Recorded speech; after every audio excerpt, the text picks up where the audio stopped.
Acton, Millwall, broadcasting from the beautiful South Birmingham. Accept no substitute.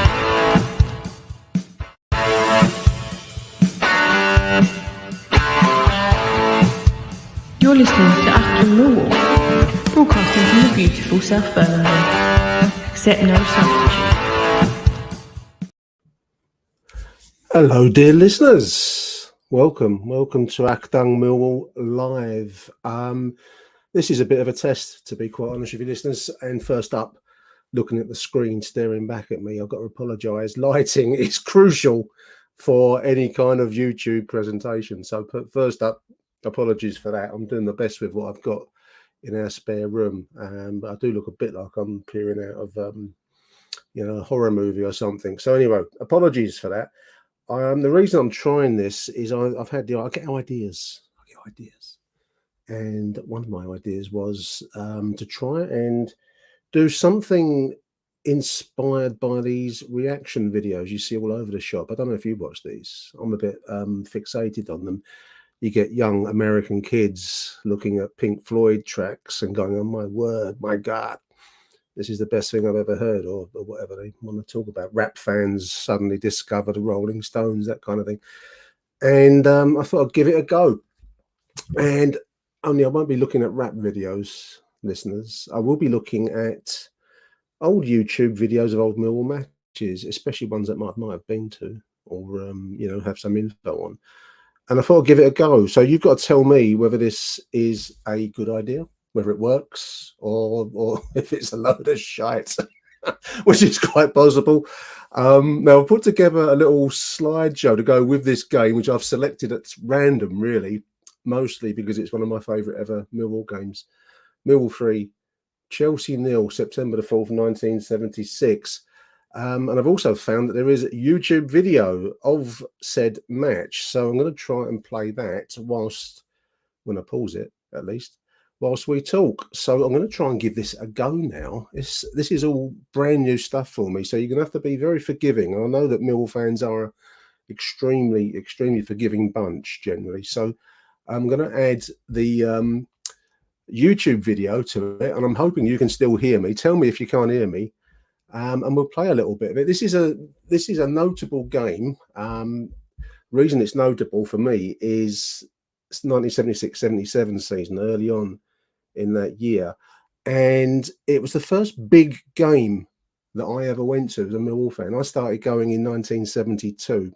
Said that a few times on our shows over time, and apart from the opening couple of matches, which finished up with a crescendo of the famous 2-0 win over Preston, where we nearly got promoted to the first division in 72, for me, following Millwall was pretty much a downhill experience.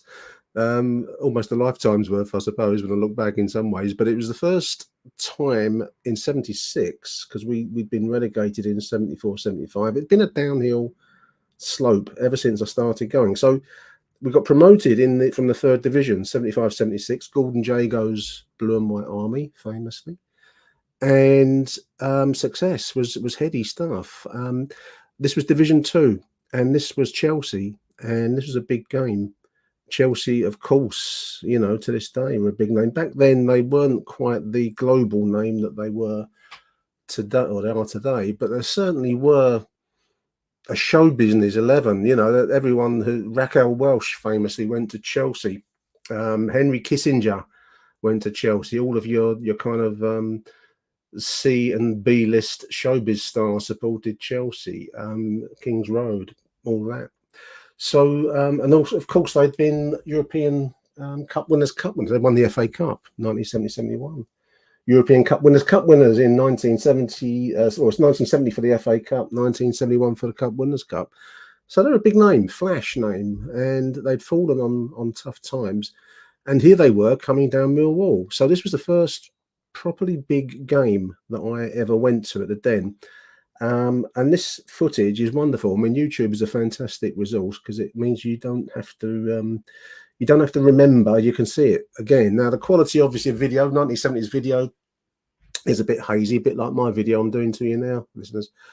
But I'm going to try and play it, and we'll see how this works, because I don't actually know how it's going to work. So you tell me if you can see stuff and if you can still hear me. So this is 1976, 21,000 at Coldblow Lane, packed in. I think there are a few more. It was a lively day, if you know what I mean. And I'm going to play it. Let's have a little watch of it. This is quite famous footage on the big match. Like I say, a bit jerky. That's Dave Donaldson line, and it looks a bit like moon landing. I was stood on the halfway line underneath the camera again. So you can see here, this is an early. I think it was my chance. I think it was Christmas. It was a ball in. Paul Summerall. Not a great striker. He fired at Peter Bonetti, who had been previously behind the goal here. Summerall just will take a deflection off the Chelsea defender and goes over. Now this is the goal. I think this is Barry Salvage. This is an all-action start. In comes Barry. Gosh! 1-0 Millwall. Now I'm going to stop the video there, as is the style of these reaction videos, and tell you the den exploded at that moment, because this had a big build-up. Millwall versus Chelsea. I was at school in Chislehurst. I was not many Millwall fans in amongst our year at Cooper's. One or two. I was one of the few, and there were a few Chelsea, but there was plenty of Palace. But this game had a bit of a build-up. So, and as I've said already, it was a lively day in before the kickoff, in and around the ground, and this was a big day. So for us to make a good start, some real going close early on, as we've seen on this limited footage we've got here, we opened the scoring for Barry Salvage. I'm going to come back to Barry Salvage because I've got a little slideshow. Once we've watched this, I've done a little slideshow, and we'll come back and look at one or two players, Millwall players, from the game that stood out. But that was a great finish there by Barry Salvage, a player that's had a kind of a, I suppose you'd say, a cameo role at the Den. I've got his details later, so we will come back. Let's watch some more action. So there we are, 1-0 back. As I say, the place went wide. I believe it's coming to chop there. And still Walker, so these were Manchester World Cup players. I thought there was another guy in the 60s, I believe I've seen, I can't think of his name offhand, but they're certainly the two landmarks signing in the 70s. All played out there wide by Terry Wisdom, who was a fantastic player, not just tied in hard at Peter Bonetti. This is the second goal, I think. This is Salvage again. Oh, look at that. Ray Evans is coming up this week. Another player who I love. We'll come back to Ray Evans. So yeah, free kick. They're going to Wigan about 2 minutes after the opening goal. Ultimately, the pass. You can imagine. Look at the terraces over the back there. Look, this is pre-fencing. Coldblow Lane. Chelsea, we won't put teams after this. Right there, Ray Evans. Oh, got him there. What a player. What a player, Ray Evans. If you play this role, like Barry Salvage, like one of those memorable men from the 70s. A little look here. I can watch him all day. Top right hand corner, top left hand is fantastic. I'm going to pause it there. 2-0. The place was electric. There were Chelsea in and around the ground. Back then, no segregation. Can you imagine that? Mill versus Chelsea, only there's no segregation whatsoever. So there were Chelsea all around. There were fights breaking out around the stadium during the course of the game. Before the game, certainly. There was a big row inside the ground. So yeah, it was an edgy game. I was 15 years old. Went there with mates. You wouldn't let your kids do that now, would you? Go to Mill versus Chelsea on their jack. Excuse me. So yeah, can you imagine that 2-0 up? Fantastic atmosphere inside the ground. We were a buzz. You can imagine it. 2-0 up, but better was to come yet. Didn't it? We're coming the half an hour mark. I think this is me, actually. We play for the wingers. Salvage again, brilliant effective play. You can't really see because the quality of the video, sadly. It comes down off the post-man and bounces in off the hackness. That is the message. We might get a little bit of focus on this one, some camera behind the play. Salvage beats his man, all beautiful ball there. Look at this in front of goal, no marker. Off Peter Bonetti's bum. Now I'm going to pause at that point. Poor old Peter Bonetti. He was actually a good goalkeeper. I looked him up before I started doing this live stream. Played for England. Only 7 times. He was playing in the same era as Gordon Banks, and some other world-class goalkeepers around that time. Peter Shilton, Ray Clements, and others. Joe Corrigan springs to mind. But there are plenty of good goalkeepers who were blessed, including our own Brian King, who never really got a shout at international level. But Bonetti apparently had been, I didn't know this until I looked, he'd been part of the 1966 Cup-winning side, World Cup winning side, squad. Didn't play. They didn't give him a medal. Back then, it's only the starting 11 that got medals, winners' medals. And that was rectified, if you want to call it that, under the Labour government. I think it was Gordon Brown instigated an award medal for a long while after the event. So whether it meant anything to him, I don't know. But he did get a World Cup winners' medal for being part of the squad in the end. But he famously, we've watched 2 goals there where Bonetti maybe should have done a lot better in the cauldron. Believe me, the cauldron that the Den was that day. Maybe could have done better, but he famously embarrassed himself in the game against West Germany in the Mexican World Cup in 1970, where England were leading 2-0 in the quarterfinals in a bid to retain the World Cup. This was the famous Brazil side that I would have been facing. And I've already gone close with them in the group stages, but we need to get past West Germany. We were leading 2-0. And anyway, goalkeeping, it might be harsh to say errors, but certainly Peter Bonetti was in goal when the West Germans staged a comeback and won it 3-2, leading to a decade probably of England being in the wilderness. And much opprobrium was heaped upon Peter Bonetti's shoulders.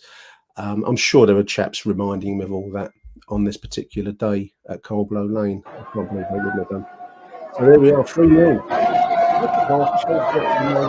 comeback. The press reports in time, I managed to read the I didn't wrote a little bit on there. Roy with a shot. Oh, it just got down to save it. They had a little bit of a goal. He was 3-0 down. And it took a crazy ricochet that looked for a moment as though it might go wide of Goddard until he toppled across his goal and stopped it doing just that.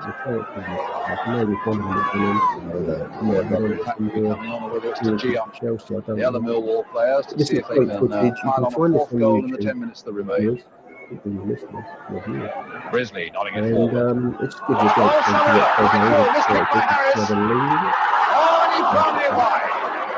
found it wide.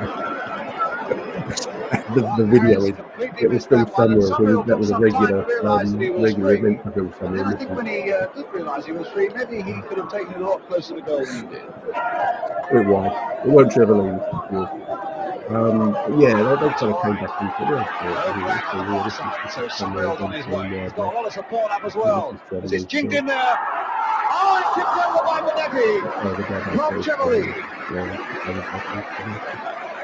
And the play was finished 3-0. It was wonderful. Whacked in a lower cross than usual. Grizzly couldn't quite get to it.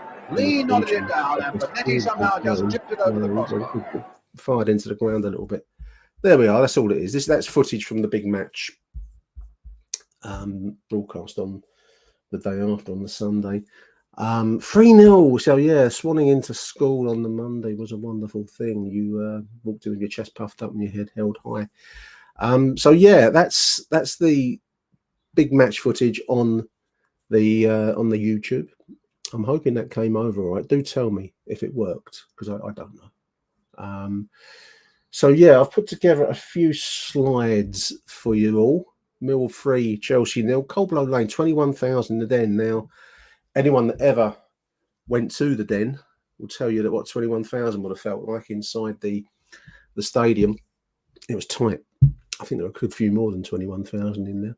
So there's the Millwall side. Ray Goddard in goal. We're going to come back to Ray and Ray Evans, Dave Donaldson, Terry Brisley, Barry Kitchener. Tony Hazel was a great defensive midfielder, good free kick taker.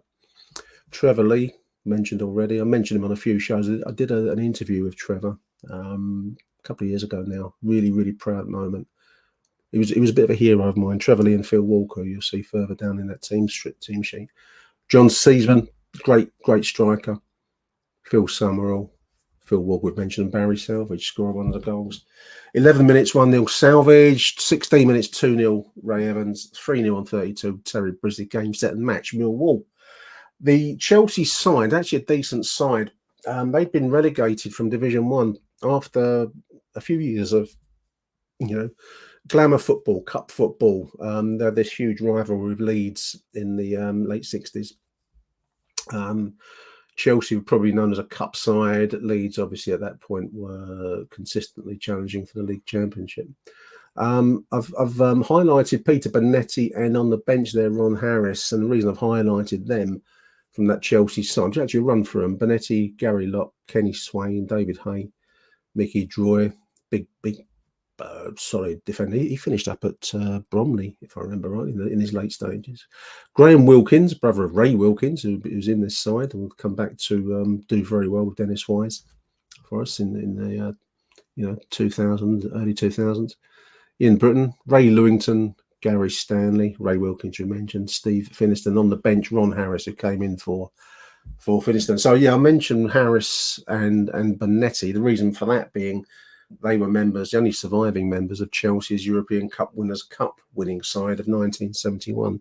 Interesting fun fact for you: both of Chelsea's cup finals, the FA Cup in 1970, 69-70, I think, and then the Cup Winners' Cup victory 70-71. Both of those cups were won after replays. Back then, if it was there was no penalty shootout system, so if it was a draw in the final or any other game, if it were over the two legs in Europe, they had a replay.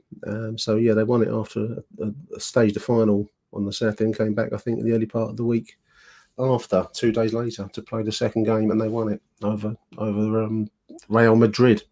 So big sides, glamour side, I suppose. Like I say, Raquel Welch, who was a huge film star, sex symbol of the late 60s, early 70s, was pictured wearing just her Chelsea shirt. And the King's Road scene was buzzing and all of that, So yeah, they were fallen glamour, I suppose you call it, which is always going to be prone to the Coldblow Lane treatment, dear listeners, isn't it? But those are the two survivors of those glory years, a couple of years before. So we're going to move through. I'll pick this out. This is a slide, the big match. So you can see Mill versus Chelsea on the soccer at 2:15. That's the big match. ITV London. If you listen to my conversation with Neil Andrews the other day on the Football History podcast, you'll know that back then every region in the country showed their local sides. And in London, occasionally, we would get on the telly. Millwall would get on the telly, not very often, but a couple of times a season, perhaps, including this game against Chelsea. They would actually construct a scaffold platform. There was no designated TV gantry at that time in the den, so they would have to actually construct a scaffolded, wooden planked gantry, put the cameras up there, and you could tell they'd gone to town in that footage there that we've just watched, listeners, because actually had a second camera behind the goal for the alternative view, and that very rarely happened, I can tell you that much. So they really went to town. Must have been because Chelsea were playing us. And Brian Moore, the voice that you would hear on that footage, wonderful voice of the 70s, great commentator, had to walk through the crowd. He would come along the kind of back alley that there was at the den, walk down the halfway line to a ladder, and then clamber up a ladder, like you might use a long one for window cleaning or something, up onto the platform, which was highly rockable. So when there was a big crowd, such as this game for Chelsea, people would be tightly packed and they may well start rocking the gantry. And sometimes you can see some of the old camera footage actually bouncing. As I say, big atmosphere, so it probably would have bounced that day. So there we are. There's an hour's worth of soccer at 2:15, just before Genevieve, film Genevieve, which I think was about a clapped out car going to Brighton, Celebrity Squares and the Adventures of Black Beauty. We knew how to live back then, kids. Stars on Sunday with Robert Dougal. Look at that. Anyway, we're not going to here dwelling on the TV footage, but it was a big day, and it was on the telly, which really added to its luster. Really added. I mean, it lives in my memory. I've chosen it really to try this video malarkey out on this stream. So such is the impact it made on me. First big day, first big win, first time that I'd seen a 20,000 plus crowd since my first game, when I didn't really appreciate what was going on at the age of 11. So I'd been 15 when this game took place. So let's move along now. So I've picked out a few players for you all, dear listeners. First up is a great goalkeeper that day, Ray Goddard. Ray had been around mainly Orient. He was an Orient player primarily. He started at Fulham. Nice picture. And this is from Neil Fissler's Who's Who book, which is a wonderful resource. Do get it. If you haven't got it already, go on the Amazon. Millwall Who's Who by Neil Fissler. A lot of information I use on these shows comes from Neil's book. So yeah, Ray Goddard in goal. It was a very good goalkeeper. We had a lot of good goalkeepers that weren't, not going to challenge for the big international places, but practically every side seemed to have a really solid goalkeeper back then, including ourselves. We'd lost Brian King to Coventry the season before last. I think he went in 74-75 when we got relegated. And we'd had Nicky Johns, and Nicky Johns must have been injured or something for this game, because Ray Goddard, I think, came in as a cover goalkeeper. Oh, cover for Brian King initially, and he filled in for Nicky Johns. So yeah, came from Orient, played after he left Millwall at Wimbledon in the 4th division. I think he won a 4th division championship medal, and then Wealdstone in non-league. There's a nice picture. I picked this one off of the internet. That's one of the old cards. I don't know what Smash was, whether that was a comic. It might be. I think it was a comic, and they gave away, player cards. People would collect these and stick them in books. And there he is playing for Orient at the time, Ray Goddard. Very agile and capable goalkeeper, say Smash comic, and that's very, very accurate. Just reading through Neil's biography, he finished his career with Wealdstone and won a Southern League Merit Cup. Must have been one of the non-league competitions at the time in 1982. He then moved to Spain, Costa del Sol for many years, and passed away in 2007 in Calahonda in Spain, following some illness. Good goalkeeper, Ray Goddard. I don't know if I've mentioned him on any of our shows previously. If I have, apologies. But this video malarkey gives you a chance to it puts a visual element to it, doesn't it? Which I hope is working. I hope it's working. So let's move along. So I've mentioned Ray Goddard. I wanted to mention, I don't think I've mentioned him very often on these shows. Another player I really don't think I've mentioned very often is the scorer of the first goal, Barry John Salvage. A really, really skillful winger in the old style. You may have seen on that footage how many goals he created by coming down the touchline, basically, left-sided, outside left. Now, what I didn't know, and thanks to Neil's book, I am informed, I'm educated, he's actually played for us twice in 2 spells. And I didn't know he played for us in 68, 69. I do remember him very well, 75 to 77. His total Millwall statistics, 75 games, 14 goals over those 2 spells. He was born in Bristol, 1947. He passed away in Eastbourne in 1986 via clubs including Eastbourne, United, Hastings, Fulham, Millwall, QPR, Brentford, Millwall again, in America, St. Louis Stars, back to Hastings. And he became a taxi driver and a plumber and a heating engineer. This is what I love, viewers, doing these kinds of shows. I love the fact that you read about old players. Can you imagine a modern day player for anyone, any club, a championship club, finish up working as a heating engineer, fixing boilers, and then doing a bit of taxi work? But that's how it was back then. Good money while you were playing, but not so good once you lost your trade, if you got injured or whatever. He passed away in 86 thanks to via a heart attack whilst on a charity run, which is kind of sad.